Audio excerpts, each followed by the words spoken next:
News headquarter.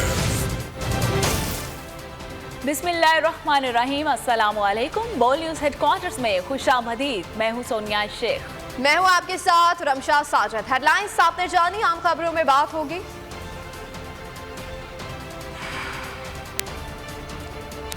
शहर कायद में डाकू राज, इदारों पर इल्जामात की बोछाड़,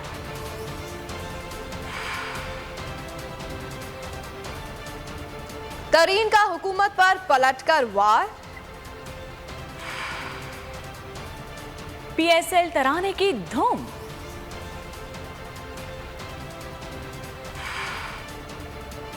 और कराची में रंगों की बहार। इन सब पर भी बात होगी, लेकिन बुलेटिन के आगाज में सबसे पहले आपको बताएं कि शहर कायद में 1 घंटे के दौरान 2 शहरियों से 27 लाख रुपए छीन लिए गए।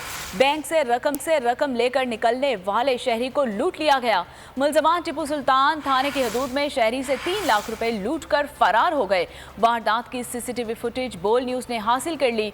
फुटेज में 2 मोटरसाइकिल पर सवार 3 मुलजमान को छीना झपटी करते हुए वाज़ेह तौर पर देखा जा सकता है।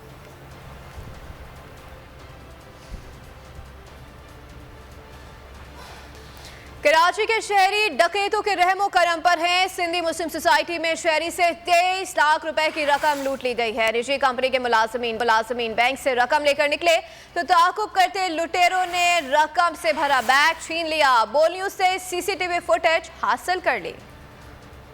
कराची में डकैतियां मामूल का हिस्सा बन गईं। सिंधी मुस्लिम सोसाइटी में फिरोजाबाद थाने की हदूद में शहरी से 23 लाख रुपए की रकम लूट ली गई। बोल न्यूज ने CCTV फुटेज हासिल कर ली। निजी कंपनी के मुलाजमीन बैंक से रकम लेकर निकले तो ताकुब करते लुटेरों ने रकम से भरा बैग छीन लिया। CCTV फुटेज में 2 मुसल्लह मुलजमान को कंपनी मुलाजमीन से लूट मार करते हुए वाज़ेह तौर पर देखा जा सकता है। मुलजमान ने असले के जोर पर मोटरसाइकिल सवार मुलाजमीन से बैग छीना और बाआसानी फरार हो गए। पुलिस हुकाम के मुताबिक वाक़े का मुकदमा दर्ज करके तहकीकात शुरू कर दी गई है। आए रोज लूट मार के बढ़ते हुए वाकयात, बेबस आवाम कीमती सामान डाकुओं को थमाने लगे। सांगढ़ से कराची जाने वाली कोच को लूट लिया गया। बस में सवार 5 मुसल्लह अफराद ने ड्राइवर्स और 40 से ज्यादा मुसाफिरों को यरगमाल बनाया और कोच को कच्चा के इलाके में ले गए। मुसाफिरों से लाखों रुपए की नकदी, 50 के करीब मोबाइल फोन्स और जेवरात हथियार लिए गए। बेबस मुसाफिरों का थाना छलगरी के सामने एहतजाज, लूटी हुई रकम और सामान वापसी का मुतालिबा।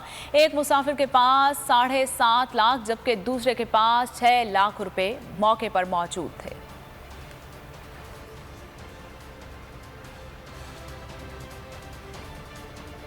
खबरों में आगे देखिए, प्रोपेगेंडे का सहारा। महकमा इंसदाद दहशतगर्दी टीम की खुफिया इतला पर कार्रवाई। कालादम TTP के 3 दहशतगर्द गिरफ्तार। दहशतगर्द रात के वक्त कार के जरिए लकी मरवत से पेशावर जा रहे थे। टीम ने कार को ट्रेस करके तीनों दहशतगर्दों को गिरफ्तार कर लिया। CTD के मुताबिक गिरफ्तार दहशतगर्दों में उमर जमान, सलीम खान उर्फ मलंग और अहमद नबी शामिल हैं। तीनों गिरफ्तार दहशतगर्द टारगेट किलर्स हैं और गिरफ्तार दहशतगर्द दहशतगर्दी की गर्ज से लकी मरवत से पेशावर जा रहे थे। गिरफ्तार दहशतगर्द लकी मरवत, बन्नू और डेरा इस्माइल खान में दहशतगर्दी की मुतादिद वारदातों में भी मुलव्विस हैं। तीनों दहशतगर्दों को तफ्तीशी टीम ने नामालूम मुकाम पर मुंतकिल कर दिया है। मुआशी महाज पर नाकामियों के बाद हुक्मरानों को प्रोपेगेंडे का सहारा। मरियम नवाज ने इमरान खान और इदारों पर इल्जामात की बोछाड़ कर दी। पुलिस 2018 वाली सिलेक्शन कमेटी टूट गई है। वो सिलेक्टर नहीं रहे जो इमरान खान को सिलेक्ट करके लाए थे। साजिशों का दौर खत्म हो गया। तब वो 4 साल 2018 से लेके 2022 तक वो हुकूमत में थे, तो मैं उनको कहती थी तुम्हें हेलमेट पहन के अवाम में जाना चाहिए क्योंकि लोग अंडे और टमाटर मारेंगे। उन्होंने मेरी बात मानी, वो हेलमेट पहन के नहीं, वो अवाम में गए नहीं। 4 साल एस्टैब्लिशमेंट को कह रहा था कि मैंने तो ताली के लिए हाथ आगे किया हुआ है, दूसरा हाथ नहीं मिल रहा। इलेक्शन से वो डरता है जिसकी जो सिलेक्ट होकर आया है। इलेक्शन से सिलेक्शन वाले डरते हैं, मुस्लिम लीग नून नहीं डरती। ये भी सुन लो, वो जो 2018 में तुम्हारी सिलेक्शन कमेटी थी ना, वो अब टूट गई है। अब तुम्हें फिक्र होनी चाहिए। सिलेक्टर्स घर चले गए हैं और ना ना सिर्फ घर चले गए हैं बल्कि दोनों हाथों से उन्होंने अपने कान पकड़े हुए हैं। जितने मर्जी प्लास्टर लगा के बैठो, जितने चाहे टांग पे प्लास्टर चढ़ाओ, घड़ी चोरी का भी हिसाब देना पड़ेगा। मरियम नवाज का इलेक्शन से ना डरने का बयान सुनकर हादसा निकल गया। फवाद चौधरी का तंज ट्विटर पर लिखा कि आज सबसे मजाया बयान मरियम नवाज का था, जिन्होंने दावा किया कि नून लीग इलेक्शन से नहीं डरती। ये बयान सुनकर लोगों के कह कहे नहीं रुक रहे। फवाद चौधरी ने लिखा कि मरियम बीबी और उनकी जमात बल्दियाती से कौमी असम्बली के इंतखाबात तक हर इलेक्शन से भाग रही है, लेकिन जैसा पक्का मुंह बनाकर मरियम नवाज से झूठ बोला, उस पर अदाकारी के पूरे नंबर दिए जाते हैं। इमरान खान पर इल्जामात क्यों? फारूक हबीब ने मरियम नवाज को खूब आड़े हाथों ले लिया। बोल से बातचीत करते हुए कहा कि ये लोग बेशर्म हैं, ढिठाई के साथ झूठ बोलते हैं। मरियम नवाज ने तो कहा था कि उनकी लंदन तो क्या पाकिस्तान में भी कोई प्रॉपर्टी नहीं है। बाद में लंदन वाली प्रॉपर्टी भी सामने आ गई। मजीद क्या कहा आप भी जानिए। इमरान खान पे अब इल्ज़ाम ना लगाएं। पता नहीं किस तरह ढिठाई से बेशर्मी से मरियम आके जो है वो झूठ बोल लेती हैं। कि 10 माह में तो आप लोग इक़्तिदार में हैं, शहबाज शरीफ इस मुल्क का वज़ीर आज़म बना हुआ है, IMF के पाँव इस तरीके से पकड़े हुए हैं आप लोगों ने कि अब बिजली की कीमत में 8 रुपये फी यूनिट बढ़ने जा रहा है, पेट्रोलियम लेवी डीजल के ऊपर 50 रुपये होने जा रही है, गैस की कीमतों में इजाफा जुलाई से होने जा रहा है। मरियम सफदर को आज बेसिकली तो सदमा लगा हुआ है। जो कैप्टन सफदर ने कहा है कि मरियम जो है वो अगली वज़ीर आज़म बनती नजर नहीं आ रही, और कैप्टन सफदर ने तो ये भी कह दिया कि एक्सटेंशन का वोट देने के साथ साथ ही वोट को इज्जत दो बयानिया दफन हो गया। पंजाब असम्बली के इंतखाबात कराने के इंतजामात के इलेक्शन कमीशन का इजलास पीर को इस्लामाबाद में तलब कर लिया गया है। इजलास में लाहौर हाई कोर्ट के फैसले पर अमल दरामद करने के लिए इकदाम का जायजा लिया जाएगा। इलेक्शन कमीशन के मुताबिक chief election commissioner Sikandar Sultan Raja ने सूबाई असम्बली पंजाब के जनरल इलेक्शन के इनेकाद के लिए इजलास तलब कर लिया। इजलास पीर को सुबह 11 बजे इलेक्शन कमीशन सेक्रेटरीट में तलब किया गया है। इजलास 10 फरवरी को लाहौर हाई कोर्ट के दिए गए फैसले की रोशनी में अहम फैसले किए जाएंगे। इजलास में सूबाई असम्बली पंजाब के इंतखाबात के इनेकाद के हवाले से आइंदा के लाहे अमल और अमल दरामद पर गौर किया जाएगा।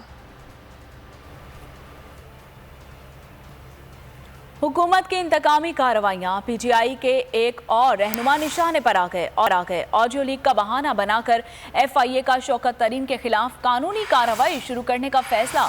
FIA ने शौकत तरीन के खिलाफ कानूनी कार्रवाई के लिए वजारत दाखिला से भी इजाजत मांग ली है।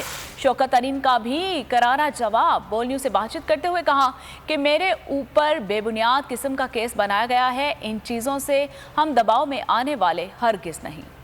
पंजाब में इलेक्शन का ऐलान, हुकूमत परेशान। PTI रहनुमाओं के खिलाफ केसेस का अमल तेज कर दिया। शौकत तरीन भी जद में आ गए। ऑडियो लीक का बहाना बनाकर FIA ने शौकत तरीन के खिलाफ कानूनी कार्रवाई शुरू करने का फैसला कर लिया। FIA ने इल्जाम लगाया कि शौकत तरीन की गुफ्तगू IMF से डील को नुकसान पहुँचाने के लिए थी। वो कौमी मफादात और सिक्योरिटी को नुकसान पहुँचाना चाहते थे। शौकत तरीन का हुकूमत पर पलट कर वार, सारे इल्जाम से कर दिया इनकार। बोल के प्रोग्राम अब बात होगी में गुफ्तगू में कहा कि मेरे ऊपर बेबुनियाद किस्म का केस बनाया गया है, हर किस्म के मामलात का सामना करने को तैयार हूँ। ये मुझे दबाव में लाना चाहते हैं, लेकिन हम दबाव में आने वाले नहीं। फिक्टिशियस किस्म का केस है, इसकी कोई सर पाँव नहीं है।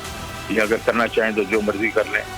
We are ready to face any legal consequences.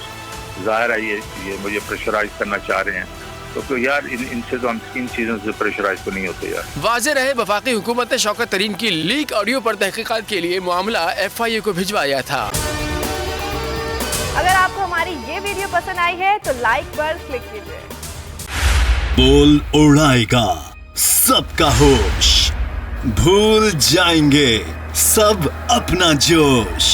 देखिए पाकिस्तान की सबसे बड़ी PSL ट्रांसमिशन सकलैन मुश्ताक, रमीज राजा, सुहेब अलवी, जमील फारूकी और फहीम खान के साथ खेल का जुनून रोजाना रात 11 बजे सिर्फ बोल न्यूज पर। सब्सक्राइब करें और बेल दबाएं ताकि कोई खबर रह न जाए।